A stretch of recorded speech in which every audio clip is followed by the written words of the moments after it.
Hello everyone. तो आज हम बात कर रहे हैं कंजेनाइटल हार्ट डिजीज़ में एक अगले टॉपिक के बारे में, जिसका नाम है tetralogy of Fallot, which is one of the most important topics of cardiology. इसका जो टच है वो पीडियाट्रिक्स में भी आता है और कार्डियो में भी आता है, पीडियाट्रिक कार्डियोलॉजी में आता है, आप ऐसा कह सकते हो। किसी भी कॉम्पिटिटिव एग्जाम में टेट्रालॉजी ऑफ फैलेट सबसे ज़्यादा इंपॉर्टेंट टॉपिक माना जाता है, अगर क्वेश्चन इस पार्ट से आ रहा है तो चलिए शुरू करते हैं। This is tetralogy of Fallot. इसको हम शॉर्ट में TOF बोलेंगे। तो जब भी मैं TOF बोलूँगी आपको समझ जाना है कि यहाँ पे टेट्रालॉजी ऑफ फैलेट की बात हो रही है। तो जैसे कि आपको इस इमेज से समझ आ रहा होगा कि एक साइनोटिक हार्ट डिजीज़ है। तो सबसे पहले हम इसके दोनों नामों पे चर्चा करेंगे। पहली चीज़, इसको टेट्रालॉजी ऑफ फैलेट क्यों कहते हैं। टेट्रा मतलब 4, तो इसमें जो भी होगा वो 4 होगा, यानी कि जो भी डिफेक्ट हम पढ़ेंगे आगे चल के, क्योंकि हमें पता है ये इसका दूसरा नाम कंजेनाइटल हार्ट डिफेक्ट्स है, इस चैप्टर का नाम। इसमें जो भी डिफेक्ट होंगे वो नंबर में 4 होंगे, ठीक है। और फैलेट वो साइंटिस्ट हैं या वो डॉक्टर हैं जिन्होंने कि इस डिजीज़ के बारे में सबसे पहले बताया था, तो उनके नाम से ये डिज़ीज़ चल रही है। और साइनोटिक हार्ट डिजीज़, साइनोटिक मतलब कि ब्लू हो जाना, यानी कि ऑक्सीजन की कमी हो जाना। तो इसमें ये जो डिज़ीज़ होगी इसमें ऑक्सीजन की कमी होगी बच्चे के अंदर, और एक कंजेनाइटल है यानी कि सिंस बर्थ होगा। तो इसके जो 4 डिफेक्ट्स हैं वो कौन कौन से हैं, पहले मैं आपको नाम बताऊँगी, फिर मैं आपको डायग्राम बताऊँगी, ठीक है। फर्स्ट इज सब पल्मोनिक स्टेनोसिस। हमें इतना पता है कि स्टेनोसिस का मतलब क्या होता है, अगर नहीं पता है तो मैं आपको बताती हूँ। जैसे कि 2 टर्म आती हैं जब हम वेल्वुलर हार्ट डिजीज़ पढ़ते हैं। वेल्वुलर हार्ट डिजीज़ की मैं आगे वीडियो बनाऊँगी, अभी मैं आपको शॉर्ट में इतना बताती हूँ कि आपको 2 टर्म समझनी ज़रूरी होती है। उसमें एक है रिगर्जिटेशन और दूसरा है स्टेनोसिस। रिगर्जिटेशन का मतलब ये होता है कि अगर जैसे आपने वॉमिट का मतलब समझते हैं आप कि क्या होता है, खाना बाहर आ जाता है, ठीक है। तो जो चीज़ the thing which was suppose to stay inside और go on a certain pathway, अगर वो रिवर्स पाथवे पे आ जाए तो उसको आप रिगर्जिटेशन कहते हो। ऐसा कब होगा, जब जो भी वहाँ पे दरवाज़ा था वो ठीक से बंद ना हो पाए, ठीक है, तो वो होता है रिगर्जिटेशन। स्टेनोसिस का ठीक उल्टा, जब वो दरवाज़ा पूरी तरह से खुल ना पाए तो उसको आप स्टेनोसिस कहते हो। अच्छा, अब ये है सब पल्मोनिक स्टेनोसिस। हमें पता है कि पल्मोनरी आर्टरी होती है, ठीक है। इसका काम होता है कि जो आपका राइट वेंट्रिकल है वहाँ से वो ब्लड को लेके लंग्स तक जाए और उसको जो है प्योरीफाई करवाए। तो ये जो सब पल्मोनिक है वो तो होगी पल्मोनरी आर्टरी। यहाँ पे हम बात करें सब पल्मोनिक की। सब पल्मोनिक का मतलब है जो पल्मोनरी आर्टरी है उसके सब मतलब थोड़ा नीचे, ऑलमोस्ट उसकी जो निचला वाला पार्ट है वहाँ पे जो है स्टेनोसिस की कंडीशन है, यानी उसका जो पल्मोनरी वेल्व होगा वो कुछ इस तरह से उसका स्ट्रक्चर हो जाएगा कि वो ठीक से खुल नहीं पाएगा। वॉल्व हमें पता है कैसे होता है, कस्प लाइक होते हैं ना, फ्लैप होते हैं उनके। तो वो जब ठीक से जो है खुल नहीं पाएंगे ना, तब जाके उसमें स्टेनोसिस हो जाएगी। Second thing is concentric right ventricular hypertrophy. अब ये क्या चीज़ है, राइट वेंट्रिकल हमें पता है कौन सा होता है, ठीक है। अब हम बात करते हैं हाइपरट्रॉफी और कंसेंट्रिक वाली चीज़ पे। तो हाइपरट्रॉफी में क्या होता है कि हाइपरट्रॉफी का मतलब होता है कि जो भी चीज़ है, जो भी स्ट्रक्चर है, वो उसमें जो मसल्स का साइज़ है वो बढ़ जाएगा जब, तो उस चीज़ को आप हाइपरट्रॉफी बोलते हो, ठीक है। ये एक एडेप्टेशन है। और कॉन्सेंट्रिक मतलब कि सेंटर के थ्रू जब वो बढ़ता है। इसका मतलब ये नहीं है कि जो राइट वेंट्रिकल है आपका वो बीच में से मोटा होने लगेगा। कॉन्सेंट्रिक का मतलब है कि जितनी भी मोटाई बढ़ेगी, जितनी भी हाइपरट्रॉफी होगी वो अंदर की तरफ बढ़ेगी, वॉल की, ठीक है। तो इसे कहते हैं concentric right ventricular hypertrophy. Third thing is VSD। VSD बोले तो वेंट्रिकुलर सेप्टल डिफेक्ट, इस पे आगे वीडियो बनाऊंगी मैं। तो इसमें क्या रहता है आपको पता है, जो आपके वेंट्रिकल्स होते हैं अगर उसके बीच में एक डिफेक्ट रह जाए, यानी कि वो जो हो उसके बीच में कुछ ऐसे एक छेद सा बन जाए जिससे कि ब्लड एक तरफ से दूसरी तरफ जाने लगे, जो कि नहीं जाना चाहिए था, मिक्सिंग वो ब्लड होने लगे, ठीक है। तो ये जो होती है इसमें, इसकी वजह से राइट टू लेफ़्ट की शंटिंग होती है, ठीक है। ये मैं आपको आगे बढ़ाऊँगी अभी। Fourth thing is over riding iota. अब ये क्या होती है, इसको बताने के लिए, समझाने के लिए मुझे आपको डायग्राम बना के दिखाना पड़ेगा। चलिए शुरू करते हैं डायग्राम का बनाना।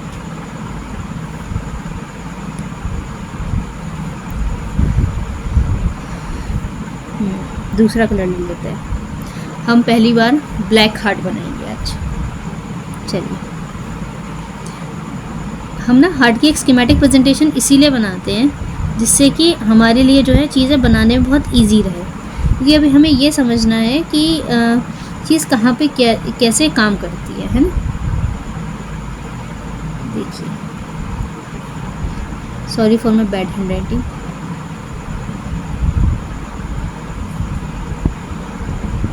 And bad drawing as well.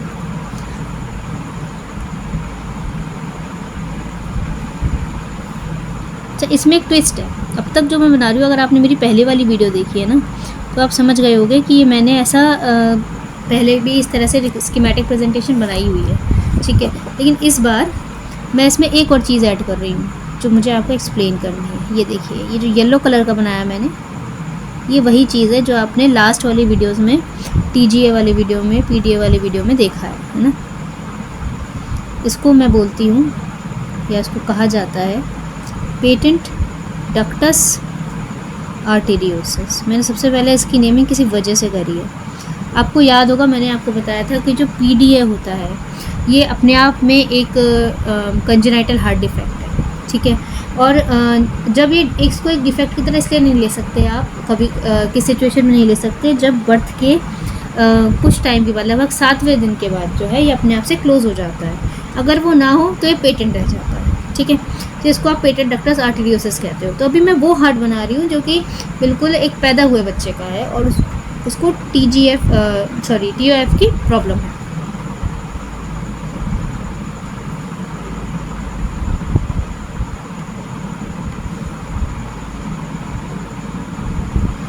Okay, तो हमें पता है कि ये है left atrium, left ventricle, right atrium, right ventricle, ठीक है। तो अब हम आए उसको हम कह सकते हो पल्मोनरी आर्टरी कहते हैं, इसको हम एओर्टा कहते हैं, ठीक है। अब हमने जिन 4 चीज़ों की बात करी वो चारों डिफेक्ट हमें इसमें दिखाने हैं। कैसे दिखाएंगे? सबसे पहले आप इस तरह से चलिए कि जो एओर्टा थी वो यहाँ पे थी, ठीक है। जब नॉर्मल कंडीशन होती थी तो क्या होता था, एओर्टा आती थी और नॉर्मली ब्लड लेके चली जाती थी। अगर PDA हो या ना हो डजेंट मैटर, उसका काम यही है। यहाँ पे क्या होता है, जो एओर्टा होती है ना, उसके स्ट्रक्चर में एक दिक्कत ये होती है कि जैसे कि आपको पता होगा एओर्टिक आर्च होता है ना, तो इस तरह से होता है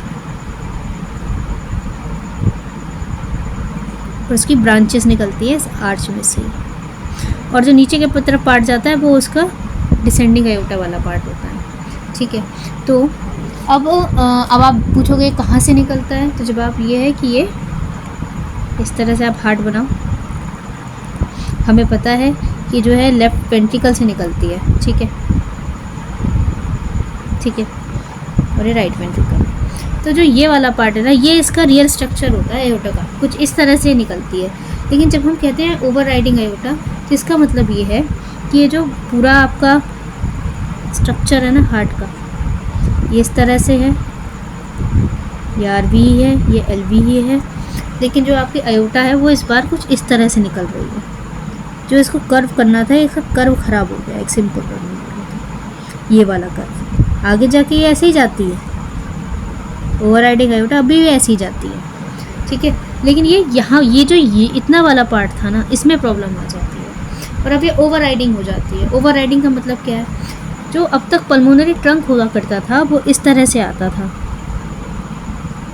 यहाँ से आया जस्ट अ मिनट, यहाँ से आया, ये लंग्स की तरफ चला गया, ठीक है। अब इस बार क्या होगा कि अब क्योंकि इसने जो स्पेस ले लिया ना, वो पल्मोनरी ट्रंक का थोड़ा बहुत ले लिया है, उसकी वजह से पल्मोनरी ट्रंक जो होता है वो थोड़ा बहुत दब जाता है। पल्मोनरी ट्रंक या पल्मोनरी आर्टरी एक ही बात है, ठीक है। ये एक्चुअली ये थोड़ा ऐसे बनेगा, थोड़ा और पास बनेगी इसके,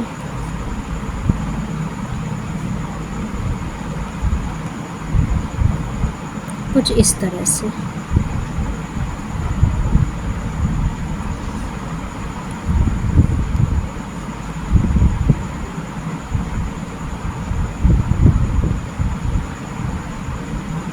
तो बिल्कुल मुंह पे नहीं दबती है, ये मुंह से थोड़ा ऊपर कुछ इस जगह पे दबती है,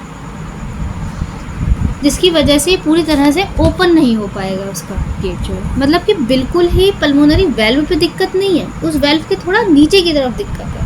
नीचे की तरफ दिक्कत का मतलब है ये वाला एरिया, ठीक है। जब इस वाले एरिया की आप प्रॉब्लम की बात करते हो तो आपको सब पल्मोनरी स्टेनोसिस का मतलब समझ आता है, साथ में आपको ओवरराइडिंग आयोटा का भी मतलब समझ आता है। अब हम समझने के लिए ही आपको जो है इधर लेके जाते हैं, इधर वाले डायग्राम पे।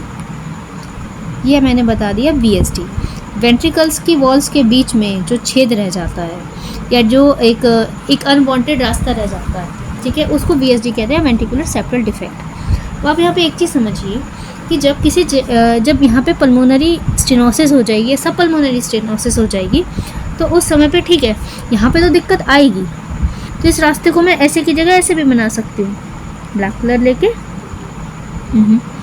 मैं इसको ऐसा भी बना सकती हूँ कि ये जो रास्ता जो है थोड़ा नैरो हो जाएगा। लेकिन आप खुद एक बात समझिए, आरबी का काम होता है कि पल्मोनरी आर्टरी में पूरा ब्लड भेजे, ठीक है, जो कि लंग्स के पास जा पाए। लेकिन अब क्योंकि ये जो रास्ता है छोटा हो गया है, तो अब क्या है, बॉडी की मतलब जो डिमांड, जब पूरा ब्लड जा नहीं पाएगा लंग्स में, ठीक है, प्यूरीफाई होने के लिए, तो फिर वो वापस मिल भी नहीं पाएगा सही से, उसकी क्वांटिटी या फिर उसका ऑक्सीजनेशन में भी इफेक्ट आएगा। तो ऐसा ना हो, इसके लिए हमें पता है कि बॉडी पहले कंपनसेट ही करती है। तो एक कंपनसेटरी मैकेनिज्म के फॉर्म में जो राइट वेंट्रिकल है उसकी हाइपरट्रॉफी या फिर उसकी मसल्स में ग्रोथ होने लगती है, उनका साइज़ बढ़ने लगता है। और कैसी होती है, कॉन्सेंट्रिक। तो इस तरफ से आप देखोगे तो ये वाला जो एरिया ना, ये हाइपरट्रॉफी इसमें हो जाती है।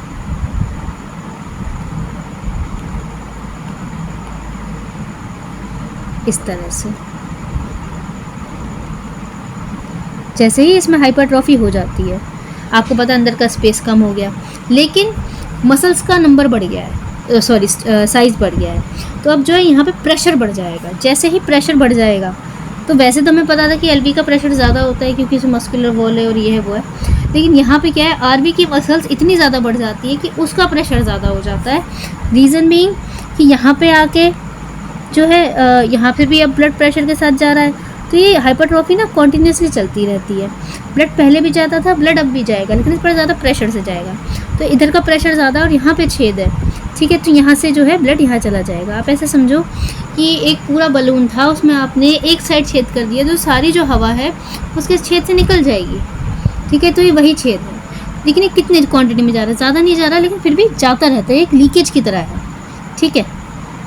अब ब्लड यहाँ से आ जा रहा है, तो क्या चीज़ बोलते हैं इसको बोलते हैं शंटिंग, ठीक है। आरवी से एलवी में जाइए, यानी राइट टू लेफ्ट शंटिंग है इसमें। शंटिंग का मतलब होता है ब्लड का फ्लो, ठीक है। किस तरफ है ब्लड का फ्लो, आरवी से राइट टू लेफ्ट की तरफ, ठीक है, इस तरह से। अब तो हमने चारों ही डिफेक्ट पढ़ लिए हैं कि हाँ, सब पल्मोनिक स्टेनोसिस, राइट, सब हो गया। तो जब ये चारों चीज़ें आपको इकट्ठा मिलेगी, इसको टेट्रोलॉजी ऑफ फैलेट कहते हैं। अब ये इम्पॉर्टेंट क्यों है, जैसे कि ये क्वेश्चन सबसे ज़्यादा तो पूछा जाता है कॉम्पिटिटिव एग्जाम से, इनके इसके चारों पार्ट तो इम्पॉर्टेंट है। जो अब बच्चा पैदा ही हुआ है, यानी कि लगभग 7 दिन से पहले की बात कर रहे हैं हम, जो उसमें डक्टस आर्टेरियोसिस भी है, ठीक है। अच्छा, एक और चीज़ मैं बता दूँ, यहाँ पे जो ब्लड है ये डीऑक्सीजनेटेड है, राइट, और यहाँ पर जो ब्लड है ऑक्सीजनेटेड है। तो जो एयोटा की तरफ ब्लड जाना था वो हमेशा ऑक्सीजनेटेड ही जाना था, लेकिन क्योंकि जो ये हमारा ब्लड था, इधर से भी लीकेज जो हो रही है ब्लड की राइट साइड ऑफ हार्ट से, अब यहाँ पे एक डीऑक्सीजनेटेड ब्लड भी आने लगेगा। मैं इसको ब्लू कलर से बनाती हूँ जिससे कि आपको समझने में आसानी हो जाए।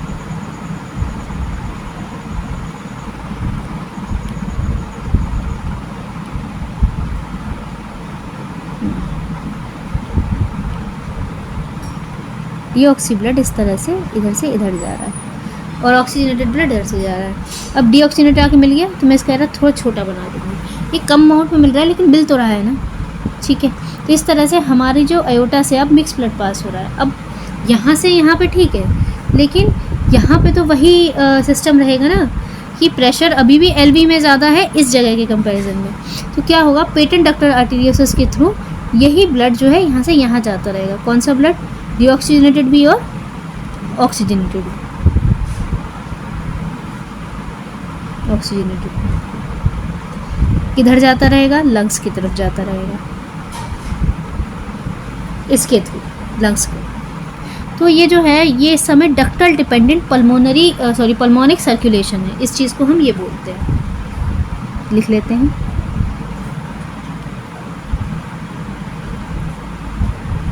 क्योंकि डक्ट पे डिपेंडेंट है।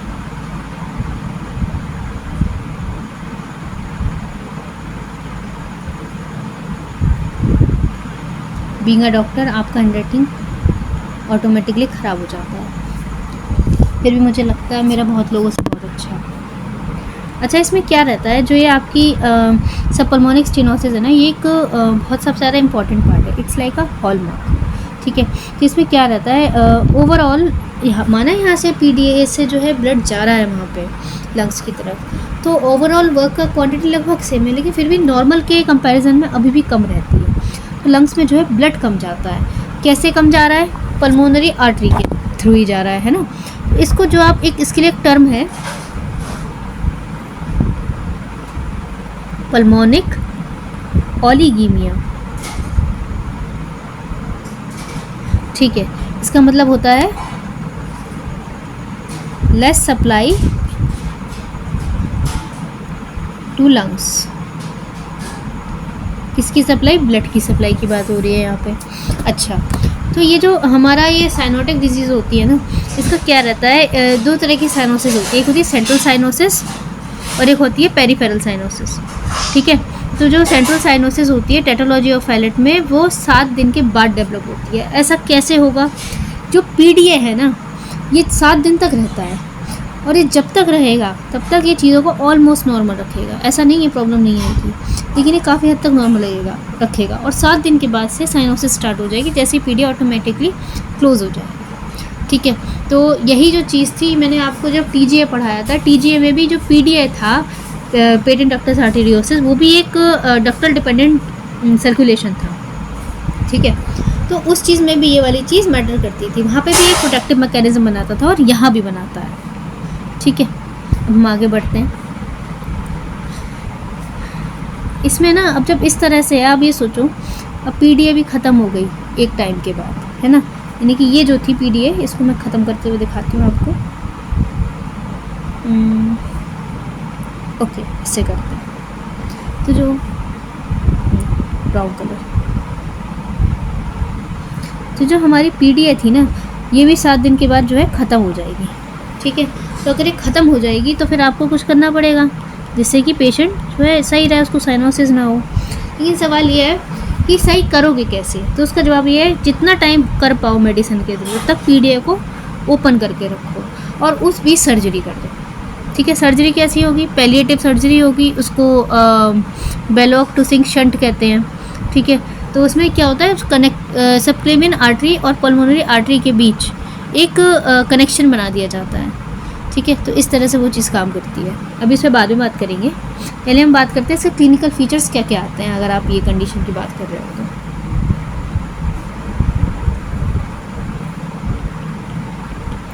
इसका one of the famous clinical जो सिम्टम बोलेंगे वो है टेट स्पेल। मैं आपको एक्सप्लेन करूँगी ये क्या होता है। या इसको कहते हैं hyper cyanotic spell,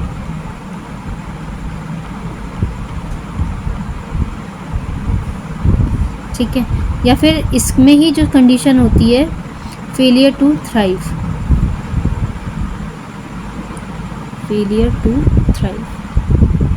FTT।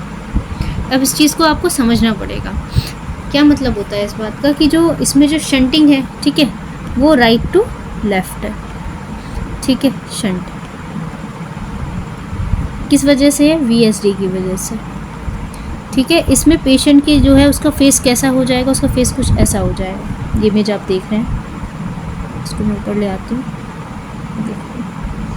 Face इसका साइनोस्ड है, जो इसका माउथ है, लिप्स हैं, वो पूरे ब्लू हो गए हैं। इसको थोड़ा सा बड़ा कर देते हैं आपके लिए। इसके लिप्स हैं वो ब्लू हो गए हैं।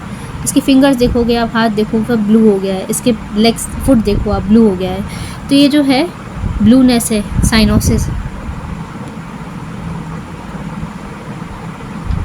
ठीक है। जो मरमर आएगा वो सॉफ्ट आएगा। मरमर क्या होता है? मरमर होती है जैसे एक चेम्बर से दूसरे चेम्बर में जब ब्लड जाता है तो जनरली आपको आवाज़ नहीं सुनाई देगी, ठीक है। अब आप कहोगे नहीं स्टेथोस्कोप से तो सुनाई देती है, तो आपको क्या सुनते हो, वेल्व का बंद होना और ओपन होना सुन पाते हो, आप एग्जैक्टली ब्लड का फ्लो नहीं सुन पाते हो। लेकिन जब आपकी कोई डिजीज़ हो जाती है जिसमें हम आपको बोले कि मरमर सुनाई देगा, मरमर का मतलब है अब आपको ब्लड की वो फ्लो सुनाई देता है, लेकिन आपको सुनाई वो स्टेथ के थ्रू ही देगा। ऑल्दो एक इसकी ग्रेडिंग होती है मरमर्स की, और मरमर्स जो होते हैं वो बिना स्टेथ के भी सुनाई दे सकते हैं, लेकिन वो बहुत लेटर कंडीशंस में होता है। फिलहाल हम इसकी बात कर रहे हैं। तो जो इस बार मरमर सुनाई देगा ना, इसमें बहुत ही सॉफ्ट सुनाई देगा, ठीक है। अच्छा, अब क्या चीज़ हो सकती है, अब जब ऐसा हो रहा है कि इतनी साइनोसिस हो रही है तो पेशेंट को यानी ऑक्सीजन नहीं मिल पा रही है, तो ऑक्सीजन जब नहीं मिल पाएगी पेशेंट को प्रॉपरली, तो उसके बाद क्या क्या हो सकता है, उसके ब्रेन पे इफेक्ट आ सकता है, उसके ब्रेन में इन्फेक्शन हो सकता है। बच्चे में ब्रेन इन्फेक्शन के थ्रू क्या हो सकता है, ब्रेन इन्फेक्शन के थ्रू ये हो सकता है कि उसको कॉन्ट्रालैटरल हेमिप्लेजिया हो जाए। क्या चीज़ होती है ये, ब्रेन की हमें पता है, ब्रेन जो होता है उसके दो पार्ट होते हैं, है ना, एक राइट और एक लेफ़्ट। आप कहोगे तो हार्ट आपने लंग्स जैसा बना दिया, पर इसको मैंने टीएस में काटा है, तो इस तरह का ब्रेन दिखेगा। तो ये राइट है, ये लेफ़्ट है। अगर राइट साइड में कहीं पर किसी आर्टरी में या किसी वेन में जो है वो हो गया है, इन्फेक्शन हो गया। इन्फेक्शन क्या होता है कि वहाँ पे जो उस जगह पे ब्लड सप्लाई होनी बंद हो गई है, और आपको पता होगा जो ब्रेन होता है उसको कॉन्टिन्यूस सप्लाई ऑफ ग्लूकोज चाहिए और ऑक्सीजन चाहिए। अगर वो नहीं हो पाता है ना, किसी कारण से उसको वो नहीं मिल पाती, तो ब्रेन जो है सबसे पहले डेड होना शुरू होता है। तो अगर ये सपोज़ करते हैं कि ये उसकी एक आर्टरी थी ब्रेन की कोई भी, ठीक है, और इसके अंदर कोई क्लॉट फंस गया, ठीक है, या फिर एम्बोलाइज हो गया, या फिर कहीं पे ऐसी थ्रोम्बस बन गया, तो वहाँ की ब्लड सप्लाई, उतने एरिया की ब्लड सप्लाई जो है क्रॉस हो जाएगी, ठीक है। तो अब और अगर टाइमली उस थ्रोम्बस को नहीं निकाला जाता है तो वहाँ पे जो टिश्यू होगा वो डेड हो जाएगा, ठीक है, उसका डी एंड हो जाएगा। और ये डी एंड जो होता है ये ऑलमोस्ट परमानेंट होता है। अगर इसे बहुत जल्दी भी आप काम कर पाओ, इस पर डॉक्टर वर्क कर पाए, सर्जन वर्क कर पाए, तब भी जो है ये मुश्किल रहता है कि ये रिवाइव कर जाए। तो इस कंडीशन में लेफ़्ट साइड ऑफ उस पार्ट से बॉडी का जो भी हिस्सा राइट साइड पे चल रहा होगा, चाहे वो उसका हाथ हो, उसका पैर हो, कोई भी पार्ट, वो जगह जो है पैरालाइज्ड हो जाएगी। इसको हेमिप्लेजिया कहते हैं। कॉन्ट्रालैटरल, लेफ्ट साइड हुआ तो राइट साइड का एरिया पैरालाइज होगा, ठीक है। अब आगे बढ़ते हैं। अच्छा, अब हाँ, ऑक्सीजन कम हो रही है, राइट। ऑक्सीजन जैसे ही कम हो जाएगी, इसका मतलब ये है, आपको पता है एक बार फिर से कंपेंसेशन होता है हमारी बॉडी में। ऑक्सीजन कम होगी, हाइपोक्सिया होगा। हाइपोक्सिया होगा तो क्या होगा, आरबीसी को बढ़वाया जाएगा। कैसे बढ़वाया जाएगा, एरिथ्रोपोइटिन बढ़ेगा। एरिथ्रोपोइटिन कहाँ से निकलता है, किडनी से निकलता है। एरिथ्रोपोइटिन जो है ये बढ़ जाएगा, एरिथ्रोपोइटिन बढ़ेगा, आरबीसी काउंट बढ़ेगा। इसको आप क्या बोलोगे, आपको पता होगा, जब आरबीसी काउंट बढ़ता है तो हम उसको बोलते हैं पॉलीसाइथीमिया। अब ये ब्लड की वजह, किसी प्रॉब्लम की वजह से बढ़ता है तो हम इसको बोलते हैं प्राइमरी पॉलीसाइथीमिया। अब क्योंकि ये अपने आप में एक हार्ट की प्रॉब्लम की वजह, हार्ट की स्ट्रक्चरल डिफेक्ट की वजह से हुआ है, अपने आप में ब्लड में कोई दिक्कत नहीं है, हार्ट की दिक्कत है स्ट्रक्चर की, तो इसको सेकेंडरी पॉलीसाइथीमिया कहोगे। जब सेकेंडरी पॉलीसाइथीमिया हो जाता है, अच्छा एक चीज़ सोचो आप खुद कि जब किसी भी जगह पर, किसी भी फ्लूइड में उसके अंदर बहने वाले सॉल्यूट जो होता है उसका नंबर बढ़ जाएगा ना, तब वो ब्लड जो होता है और थोड़ा थोड़ा थिक होना शुरू हो जाएगा। जब जो एक थिक लिक्विड है वो कंपैरेटिवली जो है स्लो बह पाएगा, तो इसको हम बोलते हैं स्लगिश सर्कुलेशन, है ना। तो बॉडी ने कंपेंसेट करने का ट्राई किया, लेकिन जो कंपेंसेशन का प्रोसेस था उसके बाद भी सर्कुलेशन जो है स्लो हो गया। पहले सही साइनोसिस से पहले ही ऑक्सीजन नहीं जा पाती थी, अब जब जिस ब्लड में ऑक्सीजन ऑलरेडी कम है उसका फ्लो भी कम हो जाएगा, तो वो भी चीज़ वैसे ही काम करेगी, ठीक है। अच्छा, इसमें क्या रहता है, एक चीज़ और मैं आपको पहले बता देती हूँ। इसमें ना एक क्वेश्चन बहुत अच्छा सा आता है, बताती हूँ आपको, स्क्वाटिंग पोजीशन का।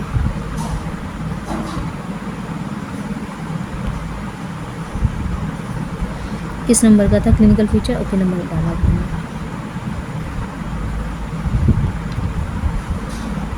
स्क्वाटिंग, ये क्वेश्चन पूछा जाता है कि कौन सी कंजेनाइटल हार्ट डिजीज़ में स्क्वाटिंग पोजीशन आपको मिलती है। आप समझ रहे हो कि ब्लड का फ्लो कम हो रहा है। तो अगर ऐसा कुछ है तो बॉडी ऑटोमेटिकली उस तरफ शिफ्ट होने लगेगी जिससे कि ब्लड का फ्लो थोड़ा बढ़े। तो जब आप स्क्वाटिंग करवाओगे या फिर स्क्वाटिंग करता है जब बच्चा, आपने अगर ध्यान दिया हो कि वो अपना सर जो है ज़मीन की तरफ जो है लगा कर रहेंगे, बैठेंगे। अगर वो नहीं बैठ सकता, ऑब्वियसली 1-1.5-2 महीने का बच्चा नहीं बैठ पाता है, तो उसकी जो पोजीशन होती है उसको स्क्वाटिंग पोजीशन कहते हैं। तो जो TOF है ना, उसके लिए स्क्वाटिंग पोजीशन एक बहुत ही इंपॉर्टेंट क्वेश्चन है। नेक्स्ट थिंग इज कि जब हम इस चीज़ पे जाते हैं तो इसमें जो है आपको सेंट्रल साइनोसिस जो होती है वो दिखती है। यहाँ लिखती हूँ मैं, ये सेंट्रल साइनोसिस,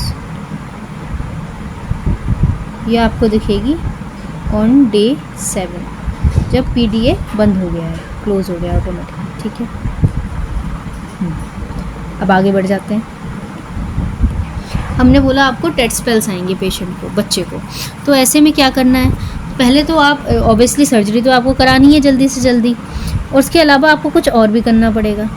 तो इसका मैनेजमेंट होता है।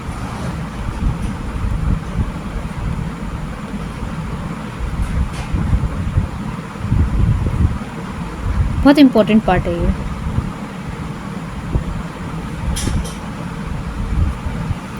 अच्छा, आप कह रहे हो कि आपको टेट स्पेल्स का मैनेजमेंट करना है। पहले आपको ये समझना हो टेट स्पेल्स आ क्यों रहे थे, टेट स्पेल्स होते क्या हैं। टेट स्पेल्स ये होते हैं, हमने बताया आपको कि इसमें शंटिंग की वजह से साइनोसिस हो जाती है। तो साइनोसिस को आपको ठीक करना है टेम्परेरली। तो इसमें आप क्या करो, पेशेंट का पेरिफेरल रेजिस्टेंस बढ़ा दो। हमने बात करी टेट स्पेल्स की। टेट स्पेल्स में हमें क्या करना है, टेट स्पेल्स में हमें ये करना होता है कि आप पेरिफेरल रेजिस्टेंस को बढ़ा दीजिए। जैसे ही आप पेरिफेरल रेजिस्टेंस बढ़ा दोगे, वहाँ पे हाई BP हो जाएगा, या कह लो कि आप प्रेशर थोड़ा बढ़ जाएगा, एक नॉर्मल सी बात है। जैसे ही ज़्यादा प्रेशर बढ़ेगा तभी शंट की शिफ्टिंग हो जाएगी, या फिर शंट जो है शंटिंग कम हो जाएगी। इस तरह से लेते हैं इसको, शिफ्टिंग तो नहीं हो पाएगी। Increase peripheral resistance. Peripheral resistance कैसे इंक्रीज़ करोगे आप इस तरह से, जैसे कि इस इमेज में आप देख रहे हो, है ना, कि ये जो बेबी है इसके पैरों को आप पकड़ो, वो लेटा हुआ है, रो रहा है, जो भी कर रहा है। ऑब्वियसली वो रोएगा क्योंकि उसे प्रॉब्लम होगी, ऑक्सीजन नहीं जा पाएगी, तो किसी का भी सर चकराएगा और सारी चीज़ें होंगी। तो उसके पैरों को पकड़ के उसकी नी को फोल्ड करो और उसको उसकी चेस्ट की तरफ ले जाओ। ठीक है, तो इसको हम बोलते हैं नी चेस्ट पोजीशन। इस तरह से क्या होगा, जो उसकी फीमोरल आर्टरी है जो उसकी थाइज़ में है, उस पर जो है कंप्रेशन बढ़ेगा। जैसे ही उस पर कंप्रेशन बढ़ेगा, ब्लड का प्रेशर बढ़ जाएगा। जैसे ही ब्लड का प्रेशर बढ़ेगा, यानी पेरिफेरल रेजिस्टेंस बढ़ेगी, तभी जो राइट टू लेफ़्ट शंटिंग हो रही थी ना, वो जो है कम हो जाएगी। कम कैसे हो जाएगी, हमें पता है, जैसे ही कहीं पे BP बढ़ता है या फिर पेरिफेरल रेजिस्टेंस बढ़ जाती है, उस समय जो हमारा लेफ़्ट वेंट्रिकल है ना, इसका काम था पूरी बॉडी को ब्लड को सप्लाई करना। ठीक है, अभी ये जहाँ पे वो कर रहा है, ब्लड भेज रहा है, वहाँ का प्रेशर बढ़ रहा है। तो जैसे ही वहाँ पे प्रेशर बढ़ेगा तो ये ऑटोमेटिकली और ज़्यादा काम करेगा, ये और ज़्यादा काम करेगा लेफ़्ट वेंट्रिकल, और इसका प्रेशर बढ़ जाएगा। इसका प्रेशर बढ़ेगा जैसे ही, और जैसे ही LV का pressure be more than RV का प्रेशर, लेकिन अगर बिल्कुल ज़्यादा हो जाएगा तो पलट जाएगा। VSD में लेफ़्ट टू राइट शंटिंग हो जाएगी, लेकिन हमने आपको बोला कि राइट टू लेफ़्ट शंटिंग कम हो जाएगी। यानी ये मान लो कि अगर 5% अब तक जाता था, तो जैसे ही LV का प्रेशर थोड़ा सा बढ़ गया, तभी ये 2% रह जाएगा, और जैसे ही 2% रह जाएगा तभी वहाँ पे जो है ये डीऑक्सीजनेटेड ब्लड की कंटेंट कम हो जाएगी, तो आपको बेनिफिट होगा आगे जाके बाकी सारी पूरी बॉडी में।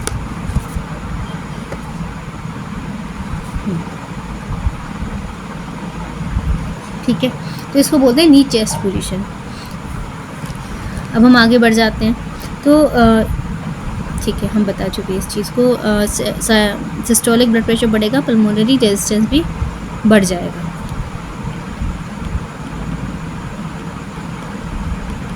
BP इंक्रीज़ होगा इस पोजीशन से, तो इससे क्या होगा, पल्मोनरी रेजिस्टेंस बढ़ जाएगा।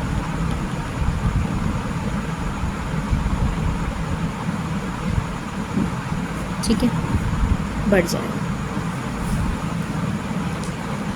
लेकिन इसमें क्या चीज़ याद रखने की, ये मैंने आपको बता दी, सेंट्रल साइनोसिस हो गया। अच्छा, एक और चीज़, जब हम हाइपोक्सिया की बात करते हैं तो एक और चीज़ होती है, जैसे ही हाइपोक्सिया होगा किसी को, तो आपको पता, आपने नोटिस किया होगा, ऐसा आपने लंग डिजीज़ में भी नोटिस किया होगा कि जो हमारी फिंगर्स होती हैं, ठीक है, टर्मिनल फेरेंजेस, उसके जो ये फूला हुआ पार्ट होता है उसके कहते हैं बल्बस पार्ट, बल्बस पैड, तो वो जो होते हैं वो फूल जाते हैं। इसको हम बोलते हैं क्लबिंग ऑफ फिंगर्स।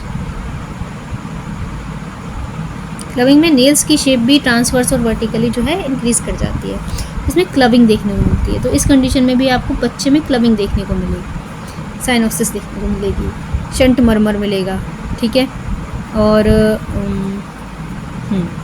पल्मोनरी ओलिगीमिया मिलेगा। अच्छा, एक और चीज़, इसमें अब आप एक्सरे कराओगे, इन्वेस्टिगेशन कराओगे,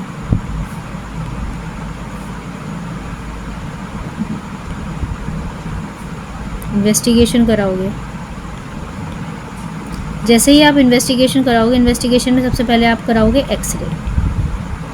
एक्सरे कराओगे तो कैसे कराओगे? तो नॉर्मली जो एक्सरे होता है वो इस तरह का होता है।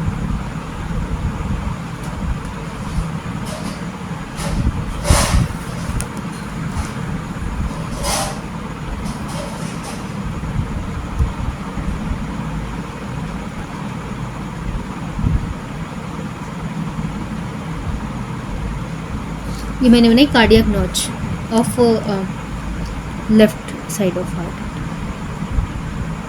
Left side of heart. तो नॉर्मली क्या होता है, हार्ट इस शेप में होता है ना, इस तरह से, ठीक है। अब हमने आपको बोला कि एक्सरे कराएंगे तो कोई प्रॉब्लम तो दिखेगी, कैसे दिखेगी और क्यों दिखेगी? जो आपका राइट वेंट्रिकल था ना, तो आपका राइट वेंट्रिकल था ना, उसका इन्लार्जमेंट होता है, ठीक है, राइट वेंट्रिकल का इन्लार्जमेंट होता है। तो वो आपको किस तरह से दिखेगा, आप इस चीज़ पे थोड़ा ध्यान दो। एक्सरे में ये वाला पार्ट पूरा ब्लैक मिलता है आपको नॉर्मली, ठीक है, और ये यहाँ पे थोड़ा स्पेस होता है जो आपको समझ आता है कि हार्ट के लिए है। आपने नोटिस किया होगा इस बार जो मैंने हार्ट बनाया है, सॉरी लंग्स बनाया है, राइट साइड, लेफ़्ट साइड वाला, वो मैंने कंपैरेटिवली उसमें ज़्यादा स्पेस दिखाया। क्यों होता है? क्योंकि जो हार्ट होता है ना, उसकी शेप कुछ ऐसी हो गई है। तो ये जो बनता है ना, ये ऐसा लगता है शूज़ की तरह है। शूज़ को बूट कहते हैं।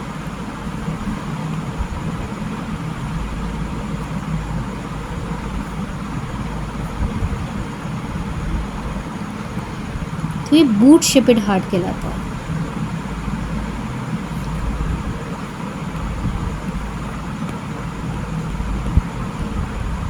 एक बूट शेप्ड हार्ट है, ओके।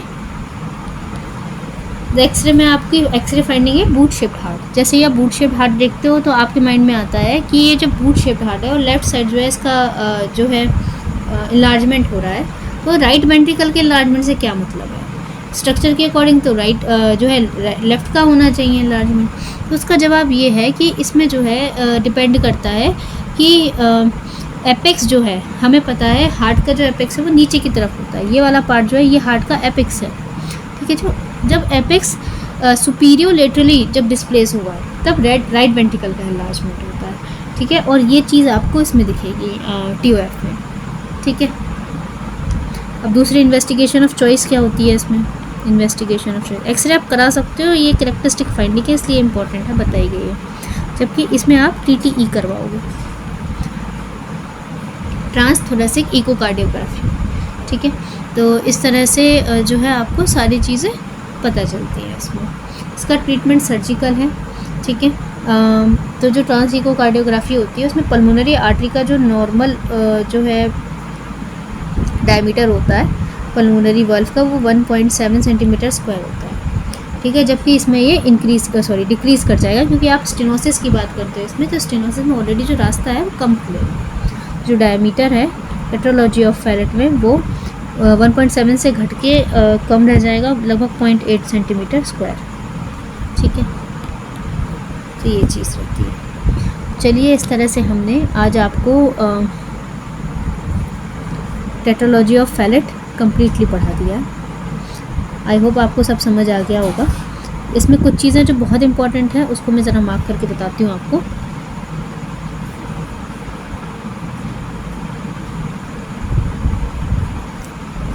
इसके ये चारों पॉइंट्स जो इम्पोर्टेंट है, ठीक है। आप इधर आ जाइए,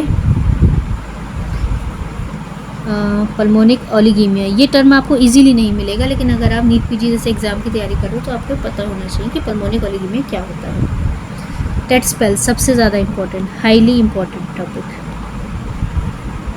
FTT failure to thrive,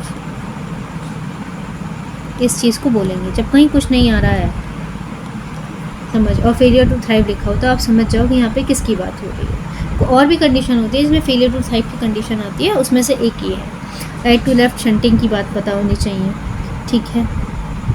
clubbing किस तरह से होगी, हाइपोक्सिया की कंडीशन है। Squatting position is very very important, हर एग्जाम में लगभग पूछा जा चुका है। पेरिफेरल रेजिस्टेंस इंक्रीज हो जाती है नी चेस्ट पोजीशन के थ्रू, ये इंपॉर्टेंट है, ये क्वेश्चन पूछा जाता है। बूट शेपेड हार्ट एग्जामिनर का फेवरेट क्वेश्चन, बार बार पूछा जाता है, ठीक है। इस तरह से आपने TOF कंप्लीट कर लिया। अगर आप इतना कर जाते हो ना तो आपको आप TOF के मैक्सिमम क्वेश्चन बना पाओगे। Okay, thank you so much, have a good day, bye bye.